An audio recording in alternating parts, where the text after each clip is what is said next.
Good morning and welcome back.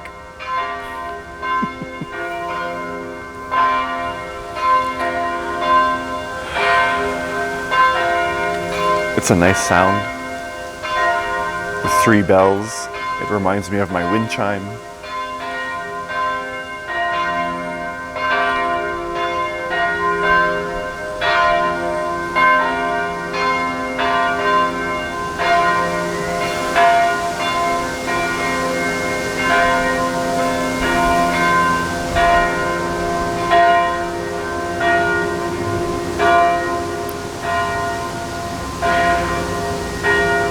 Labels, symbols, and our meanings of those labels have the power to have us perceive things in a certain way through the eyes of like or dislike, create a positive or negative feeling within us. There was a time where I wanted nothing to do with any kind of church. And the word God, Jesus, and all of those labels, words, would immediately bring in me a feeling of maybe hatred, I guess.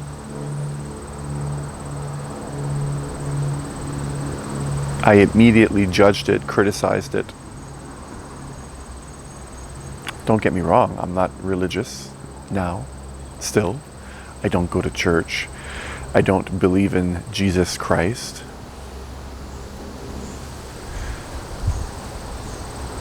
I don't think there's one God sitting on his throne making all the decisions. I don't know anymore. I really don't know. I don't believe one way or the other. But the power of labels have this ability to have us react in a certain way.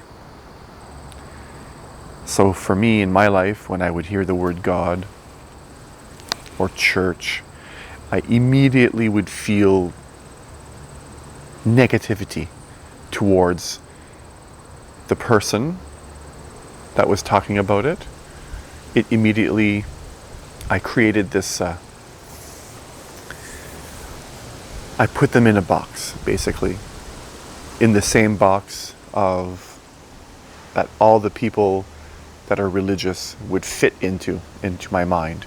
Immediately I made a snap judgment about that person, and he or she became someone I didn't want to associate with. So this label, my understanding of the word, God, and so on, had the ability for me to hate a person. And we all have this process within us. Things that you like, things that you don't like. The mind is a tool that's designed for survival. And the reason why labels has this ability to make us like or hate people so much is that the mind, for most people, doesn't have... It's basically lost its job. Most life in the Western society is pretty simple in comparison to what it would have been hundreds of years ago. I mean, you go to work, you come home, your fridge is full, you have a shelter over your head. The concerns we have now are very shallow. You know, I run out of toothpaste, that sort of thing. So there was a time where the mind was used for life and death situations, and it needed to categorize certain things as dangerous or not dangerous. It was extremely useful for the mind to know what I need to stay away from and know what I need in order to survive.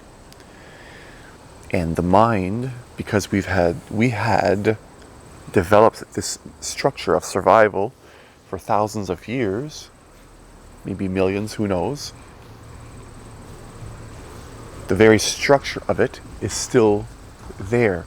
And in today's life, things like I ran out of toothpaste, or this person is associated with this group, or this person said that, or that person did this,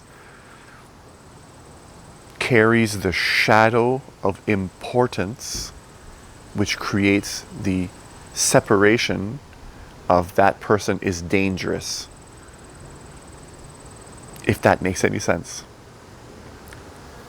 So things that are really not dangerous or really not that important, the mind still has this mad need to categorize it and say this is dangerous, stay away, or this is really good, go towards.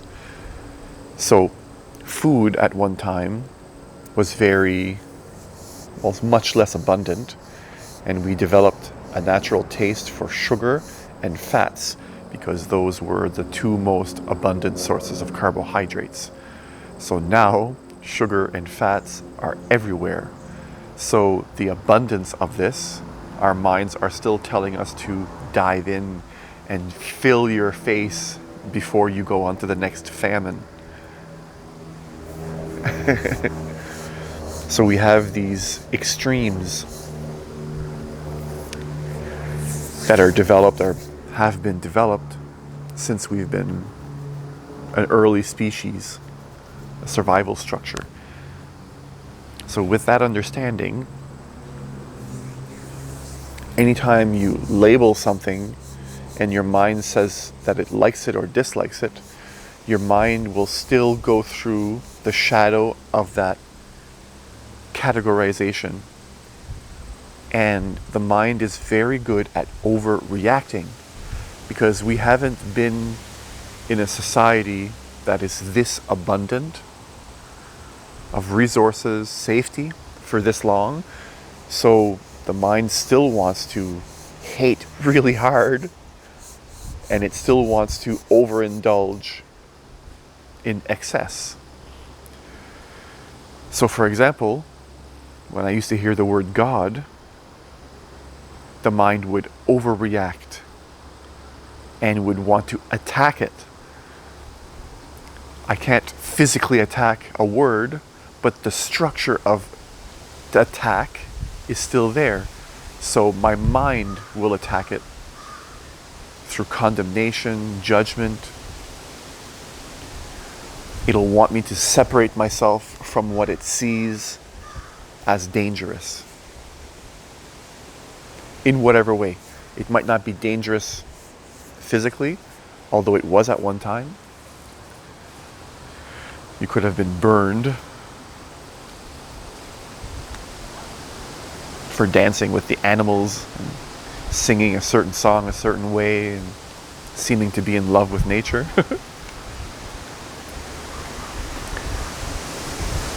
So I kind of went off there a little bit.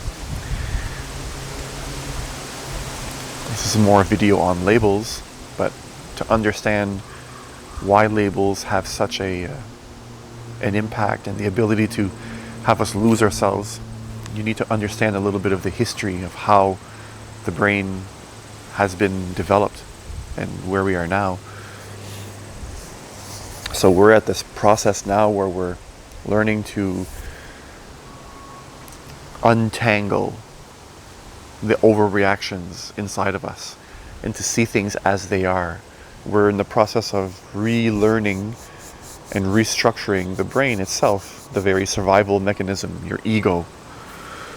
So when you hear certain words, it's a very good practice to notice your reaction to certain words, to certain people that are in certain organizations, And it's a very good practice to learn to recognize whether or not you're overreacting or not.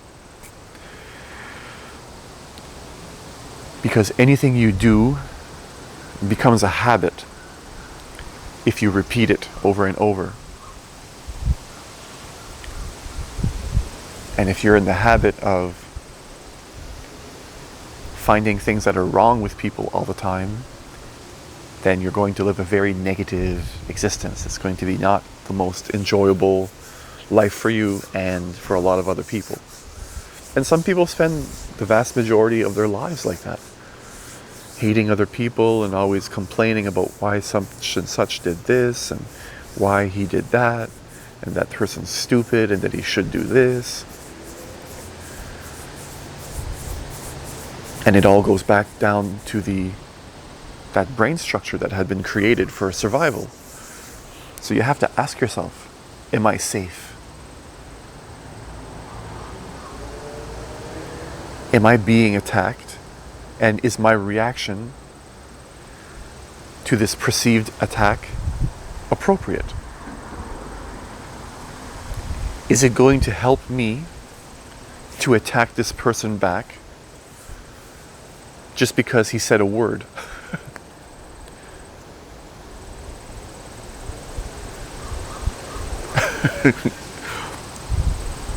Is it appropriate for me to defend myself against this person or this organization just because they believe a certain thing?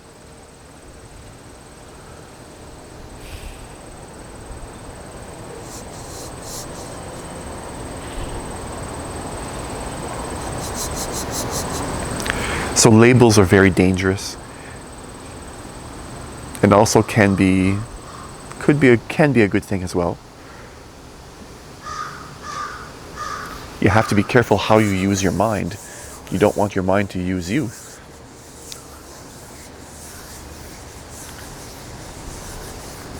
For example, the word beautiful can be a label. That plant is beautiful. Such and such is beautiful. And that can create nice feelings inside. And what I found in my life is that when you attach labels to a person, you want to make sure that you're not limiting that person to certain labels that are only one side or the other. Because every human being is not just this or not just that, not just beautiful, not just ugly, not just an asshole, not just a nice person. You want to look at a person, in my experience, in a more open understanding that that person that I'm perceiving right now is not only the label that I've just given him or her. Because if you give someone a nice label, then you could eventually fool yourself into not looking into their negative aspects and wanting to believe that he or she is just a good person. But then the moment that something really bad comes from that person, your illusion of that person is shattered, and then you overreact and you drop that person out of your life. When that negative quality was there from the beginning, but you overlooked it. Because we want to see only the good in people, or we want to see only the negative in people.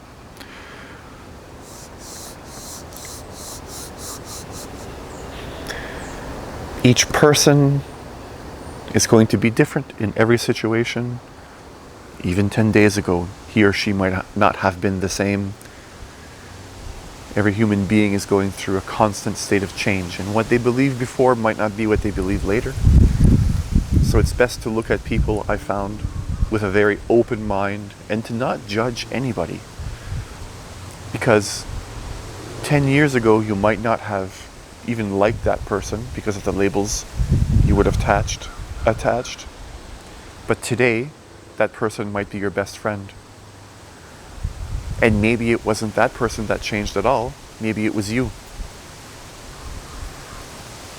So it's best to, in my experience, forgive first and learn to experience the world not through the labels that you give them, which lead to a lot of overreactions and misunderstandings, but instead try to look at things as they really are.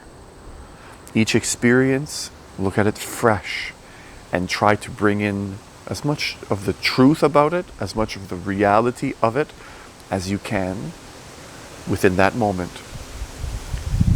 so that you can drop that mad mind's need to categorize everything and say, is this safe or is this not? At the very beginning, if you're standing in front of a tree, it's safe. If you don't like the way the leaves look, you're overreacting. You see? Next thing you know, every type of tree that looks like that, you hate them. Oh, that's a stupid type of tree. There's always bugs on that tree. I hate that. Every time I walk underneath, there's spider webs that little ants or something fall on me. Might not be the best example, but some people hate certain types of cars. In my life, I've had different types of cars. There was one time where I didn't like certain types of muffler, or I liked certain type of mufflers on the cars, and there was a time that I didn't like them. I still prefer not to have a noisy car today, but I don't have any more hate towards a person that's driving the type of car I don't prefer. Do you see what I mean? Do you see where I'm going with this? How when you attach a label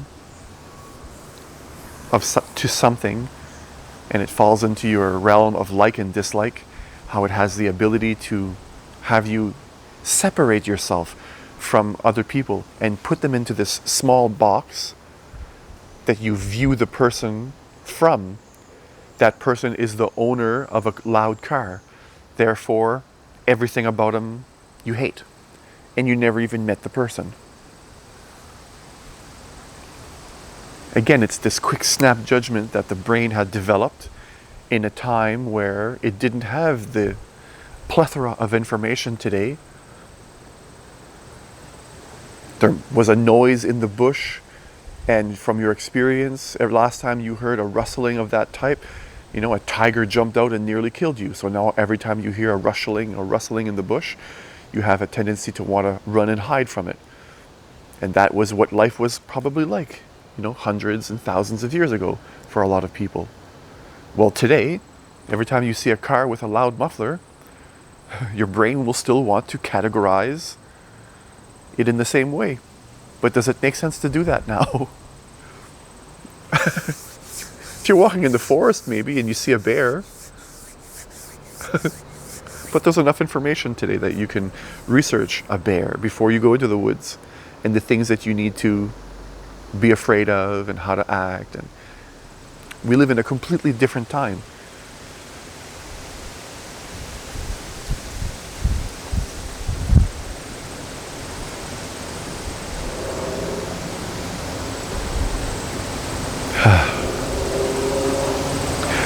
So drop labels.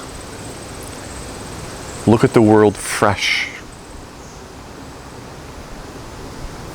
Let go of your past. Because the person you're looking at and judging is not confined to your judgments and your small-mindedness. If that's what you're doing. Wherever you are around the world, whatever time it is that you're watching this video, thank you, thank you, thank you.